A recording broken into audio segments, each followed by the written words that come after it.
Produced by Podcast Architects. You're listening to the Lead On Podcast, where we discuss experiences in the armed forces while exploring lessons from military leaders. Welcome to another episode of Lead On, Lessons from Military Leaders. I'm David Deary with the Enlisted Leadership Foundation. Hey, be sure to like and subscribe and visit the Enlisted Leadership Foundation webpage where you can see more about the programs that we're offering. I want to welcome today Molly Rose Speed. Molly is the first non-military guest on the program. And you may be asking yourself, wait a minute, this is supposed to be lessons from military leaders. Well, let me tell you, the best military leader, often better than the military member themselves, is the spouse of a military leader. And as I looked at the podcast and I looked at who we're attracting, I thought we need to expand and include some military spouses. And so I've asked Molly to come in, and Molly is the spouse of an Air Force veteran. Molly, welcome to the program. Hi, David. Thanks for having me. I'm so happy to be here and excited to represent military spouses as your first guest, non-service member. So, before we get into the meat and potatoes of it, and just to kind of highlight the fact that, listen, we all are leaders, whether we're a leader of ourselves or a leader of a bunch of people, physically or virtually, I'll add, because that kind of leads us into the topic that we're going to talk about. Can you just give us an example of the worst piece of leadership advice that you ever received? Yes. And this is probably one that changed the trajectory of my life by not listening to it. The worst leadership advice I got was that if I quit corporate America, I would never make it, that it would be the worst decision I ever made. And I quit corporate America and I'm on a completely different track we'll talk about. And I'm just really happy. And I kind of took that advice as, just fall in line, status quo, don't ruffle any feathers. Just get good grades out of college, get a good job, and just do your thing, get your 401k and retire. And that just wasn't what I wanted. And I had several people tell me that when I decided to quit. Yeah, so it wasn't what you wanted. So you had in mind what you did want. I've told people, when I've talked to people about joining the military, because even though I'm 8 years retired from the military, although we're not supposed to say retired, we're supposed to transition. I think it's just like with leadership. I think that failing in leadership is actually more valuable than succeeding. And I think it's actually more valuable understanding what you don't want to do. Join the military, and if you hate it, you eliminated one thing that you don't want to do. So clearly, corporate America, I guess, as you got into corporate America, you realize this is not what I want to do. So, as a military spouse, tell us a little bit about some experiences as a military spouse, and then lead into what it was about corporate America that you didn't like, and I assumed you took that bad leadership advice as a motivator, and probably still to this day when things get tough, you can reach back into that as a figurative way to step back up and get back in the game, and to inspire you to press on. Yeah. So I was kind of thrown into being a military spouse. I was raised in the Midwest. In Iowa, our community didn't have any base nearby. So it was all new to me. And I met this man in college and he was military and said, this is my path. So just so you know, this is where we're going. And after pilot training, he quickly dropped the Emerald Coast of Florida. And without question, I uninvitedly showed up and followed him down here. And we got married a few years later. So once we got married, and even before, I just completely immersed myself in the military community. I joined the spouses groups. I was the event planner for the squadron. I was a key spouse. I just did everything I could to serve and just be a part of it. And I loved it. And my husband deployed several times, over 11 times throughout the first 8 years that we were together. So I saw a lot of my peers struggle. I saw myself struggle, definitely supporting one another and having all that alone time, and how do we find our own independence while they're gone, and all those ups and downs that military spouses endure when their husbands or wives are overseas. And again, I wouldn't change it for anything. So along the way, I transitioned out of corporate America. I always thought that that was going to be my path, do corporate finance. And I got into the healthcare sector, which was pretty rewarding, but not the path that I wanted. And so I quit cold turkey and I became a social media manager. And I had no idea what that was. It was my first taste of earning my first dollar without a W-2. It was this exciting thing. And so I realized that people would pay me for a service that I knew how to do. And it just spiraled from there into what we now know as the term virtual assistants. And I spent the past 13 years in that industry and created a program to help military spouses do the same thing. So that's Okay, so that's a great lead in. What is this program that you have created, and how long ago did you create it? Yes. So I created the program a little over 6 years ago, the Virtual Assistant Academy, and it is a business academy and a tech academy for professional certified virtual assistants.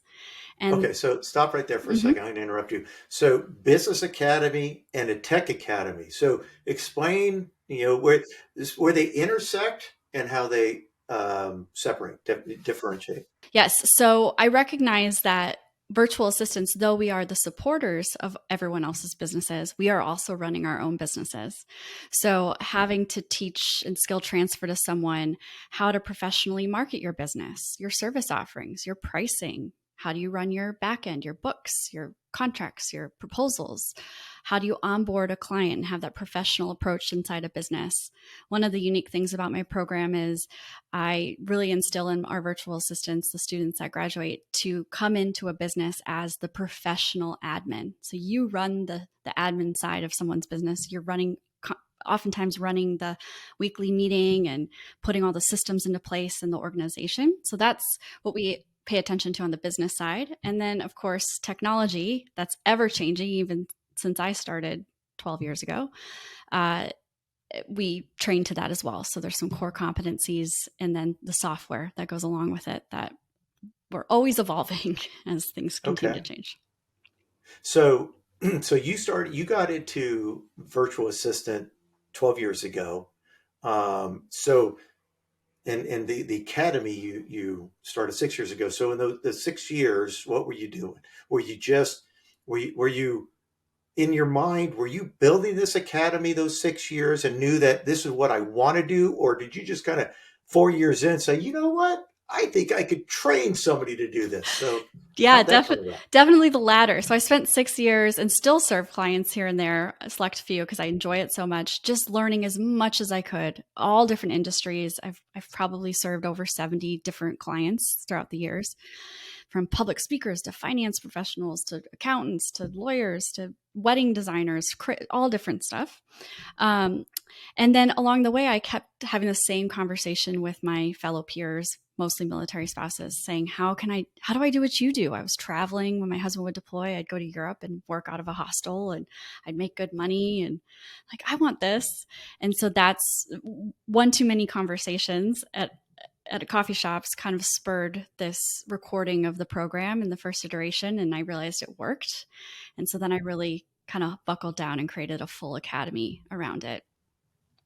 That's how it came together. Yeah.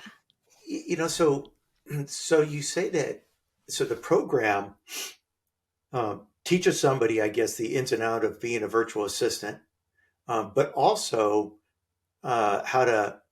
sounds like how to sell yourself as the VA. I mean, you can't just hang out and expect to receive an email saying, hey, can I hire you?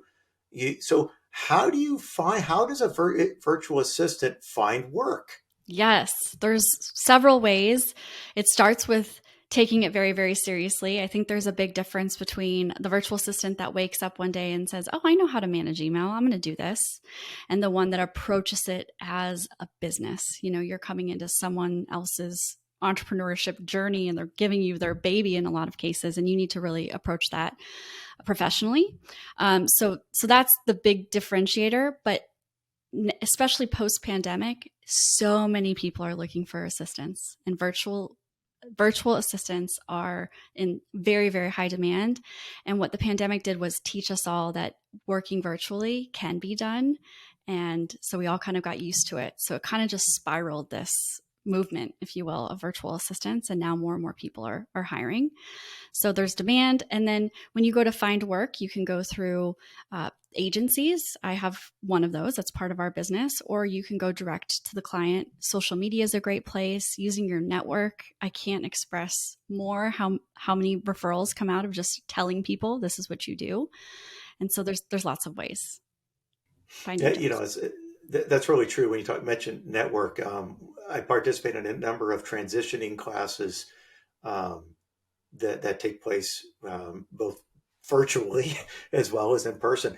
And one of the things, regardless, and there's a lot of, when it comes to the military transition space, it continues to get pretty impacted.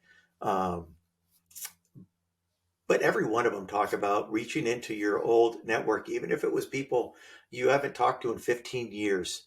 Use LinkedIn or whatever social media to reconnect and just tell them, hey, I know we haven't talked in a while, but I'm getting out of the military if you happen to, and so I guess the same would hold true as you as one of your virtual assistants who graduate from the program, start branching out to re-engage some of those relationships.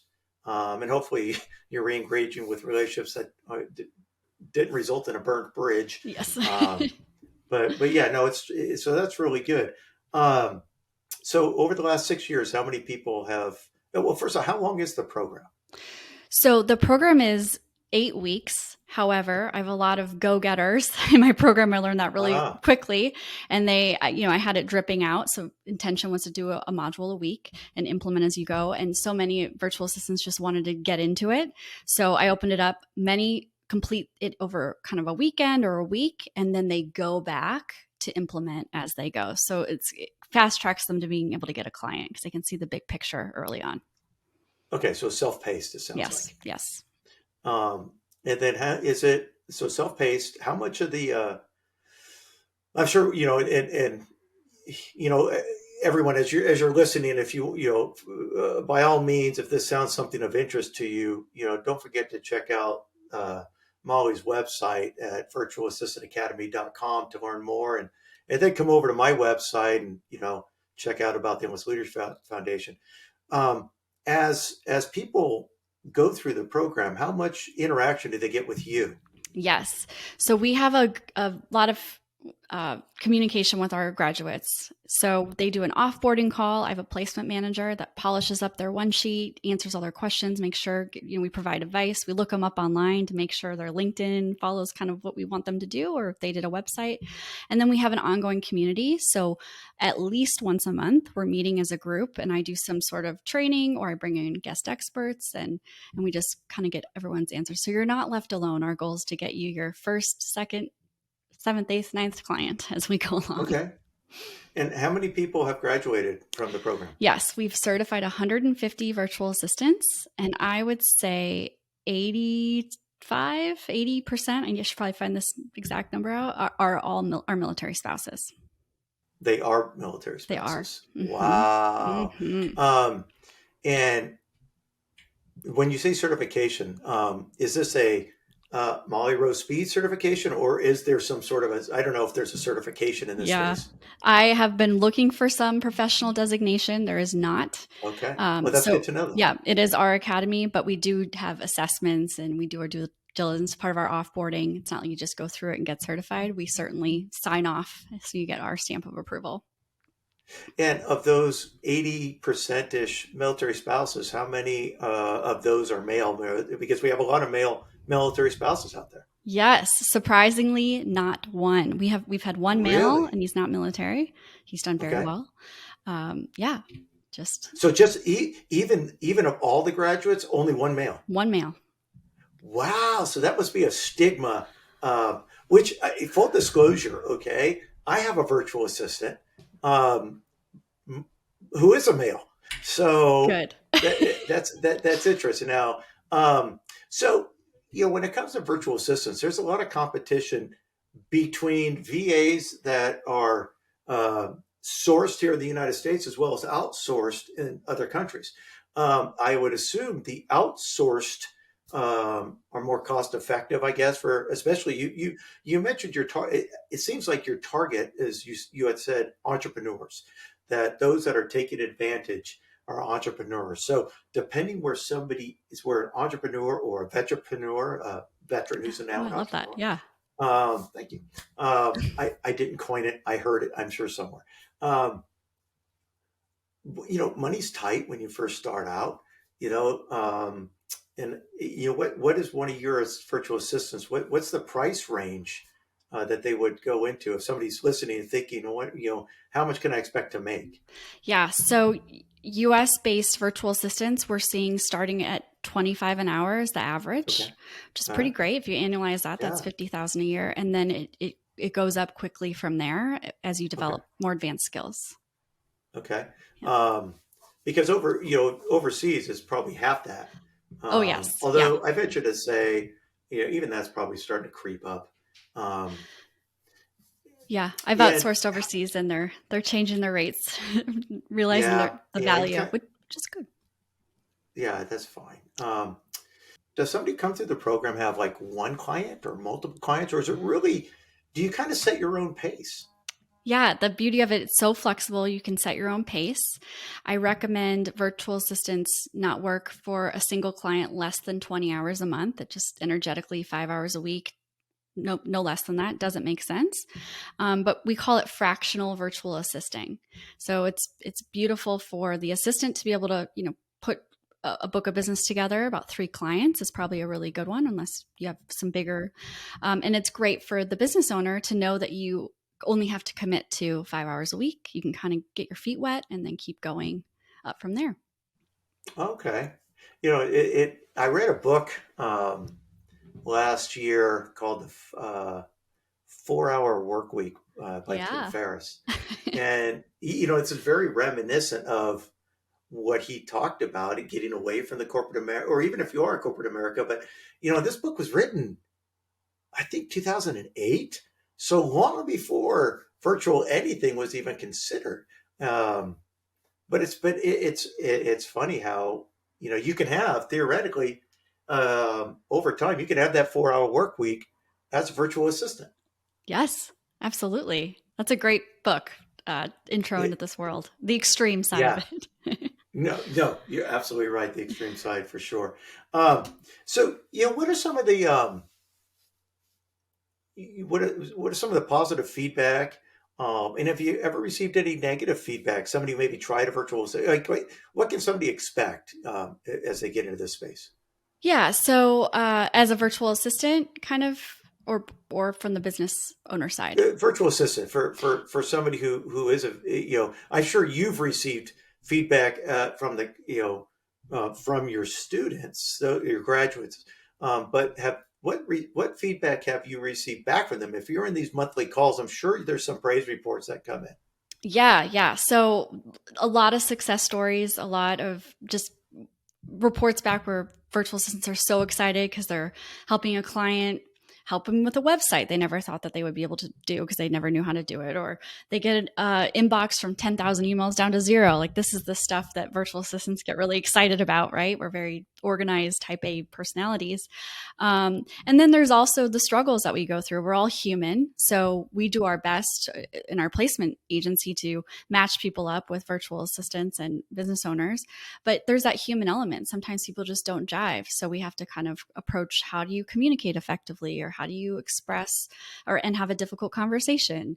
And so we kind of have to work through some of that. And it happens.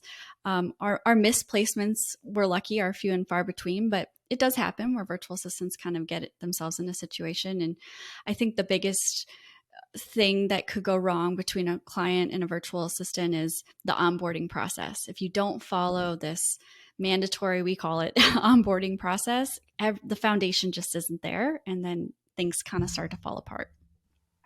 You said, somebody had to create a website and they weren't skilled at it. So if somebody, listen, I'm sure, we're all guilty of it. I'm sure military spouses, they're not going to say, I can't do that. So if they say, yeah, I can do that for you, and they have no idea what they're doing, do they reach back to you and say, "Hey, Molly, I need some help"?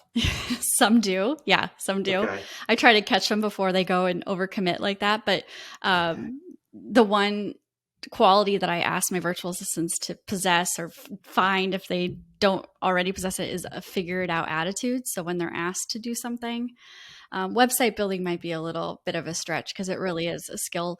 But, if you're asked to create a newsletter automation or something that you've never done before, that's something we can help you figure out, and so commit to things like that, stretch yourself a little bit, but yeah, certainly provide that feedback. We're here.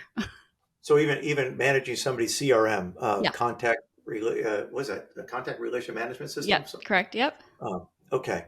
Very good. Yeah, because like even when you said drip earlier, Yeah. I only know that term because my wife, who had her own business one time, was using, and she explained the drip, the funnel, all that. How Yeah. that works. Yeah. Good point. Yeah. So, from military spouse perspective,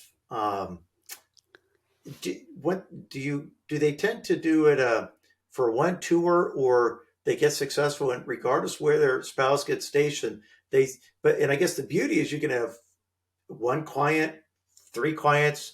If you need to take can you get out of? I mean, what if can a virtual assistant easily step away from a client, and then would you maybe backfill them and to keep that client engaged?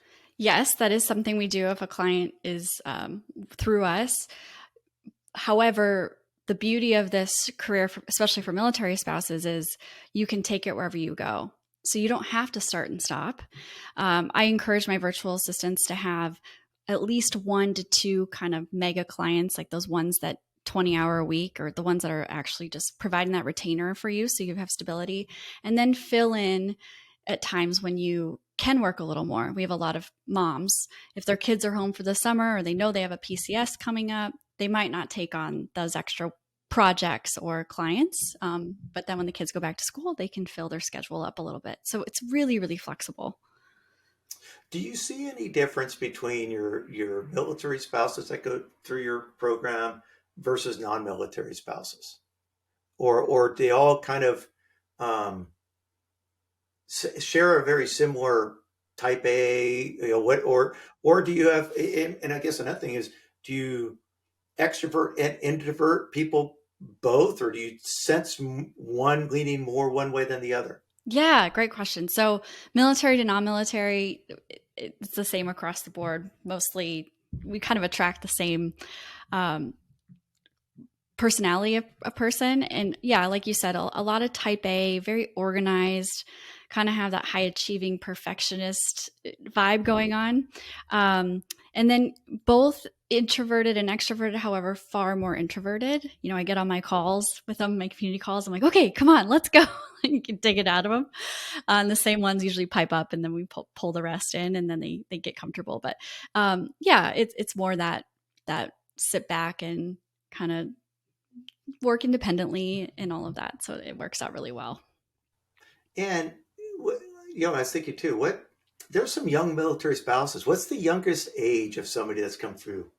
Right out of, last year of college. So senior in college was probably the youngest that I've had. Okay, about 23. Yeah. Or so. Yeah. So pretty young. Yeah. Excellent. Yeah. What's one piece of advice that you could offer a military spouse who, they may feel stuck or lost their identity? And, the other thing is military spouses, especially career minded, right? Some people love their career, but because of licensing across state line, teaching, healthcare, a couple big ones, they just can't. Or what about those that like to, maybe not I shouldn't say it, but that like to engage with the public? It's both introverted and extroverted people who love to engage. Is this still something for them? Yeah, absolutely. I was kind of reflecting this morning, and we've had physician's assistants that join our work, and I'm thinking, this is crazy. They're going from this career that they work so hard for to this, but they want the flexibility. Like you said, teachers, all different backgrounds have come in through our program. And my advice for those that are looking for this flexible career, those that feel stuck, the military spouse, we kind of lose our identity in some regard. We're the ones picking up. We're the ones not necessarily going after our dreams because we have to put them on hold to be able to be in these weird locations around the country or the world. And I think the biggest piece of advice that I give to people, and this comes from Jack Canfield, the Success Principles, who's a mentor of mine. He one of his principles is to take 100% responsibility. And I just think that's something we can all do. We're never stuck. We all have a choice. And so that's kind of when I get on calls with new VAs, and they're kind of uncomfortable or don't know what to do. I'm like, this, you have the option to do this. And so it works. That's good. That's good life advice too, right? Yeah, it is. It is. So, a couple more quick things. So can you share of a success story that in the last, whether it's in the last 12 years of being a VA or maybe something in the last 6 years from yourself or one of your graduates? Yeah. So I had a graduate and she was bouncing a little from job to job. She worked in HR locally and made about $15 an hour, worked her buns off. And again, just kind of took the job she could get because we as military spouse sometimes are stereotyped when we're interviewing for jobs. They immediately know we're military. They look up our LinkedIn and can see where we had been. And it's very obvious. And she just was very, very unhappy. She just had her first child and she's like, something has to go. I have to make a change. And so she was one of my first students. I'm like, why don't we just try this out? Can you go through this program? And she has grown so much in 6 years. She's, as of last year, just reached 6 figures in this career. Wow. Yeah, she did kind of some advanced training. She got a project management certification from UNC with some military funding. And it's just amazing. She's like, I never could have done this without your support in this program. And I'm like, I could never have done this without you, my cheerleader this whole time. So it's just just to see where she's come and what this has done for her family has been really exciting. She loves it. She calls me all the time just to say thank you. That's fantastic. Yeah. So you don't need any kind of degree to become a virtual assistant, School of Hard Knocks will work. Yep. And you could do it remotely. Even, as thinking a lot of military spouses, I've run into military families that live out of their motorhomes because some places cost of living is just so much money. There many military installations, they have motorhome parks on site. And so I've met families that live out of their motorhomes on the installation and the military member just goes off to work. So this would even work for them, so long as they have internet capability. Man, that's fantastic. So do you offer any, not asking what the discount is, if there is any, but do you offer discounts for military spouses? Yes, we offer a pretty fantastic military discount. And so if you reach out to us and let us know that you're military, we'll hook that up for you. And I'm committed that it will always be the biggest discount we offer. Wow. So as things change, it'll always be the best for military. So before I close this out, any final thoughts, any final words that I'll turn over to you and then I'll close this out. Yeah, I think spouses and veterans listening, if you're looking for a completely flexible career, really consider this. There's a lot of resources online to start kind of learning about this work. And there are so many tracks you can take, from being more technical to more creative, and you can do all different things. It's very diverse. So I invite you to learn more, and you can book a free discovery call with me or my team member, and we'd love to chat with you. virtualassistantacademy.com. Oh, fantastic. Thank you, Molly. Thank you so much first for your service to our nation alongside your husband and the support that you give him. Thanks for, I want to send a shout out to the person that gave you that worst piece of leadership advice, because without motivating you, we would not have met, and you wouldn't have had a positive influence and change on many lives to date. And for everyone else, I want to thank you for listening today. Hey, don't forget to subscribe so that you never miss out on an episode of Lead On. You can also click the link below and follow the Enlisted Leadership Foundation social media so you can be one of those informed. And also, please make sure you go and check out Molly's website at virtualassistantacademy.com. there's a special gift for some of the listeners who enroll in a program. So you got to let Molly know that you learned about the Virtual Assistant Academy by listening to this podcast when you complete the program. And with that, I want to thank you again. Have a great day.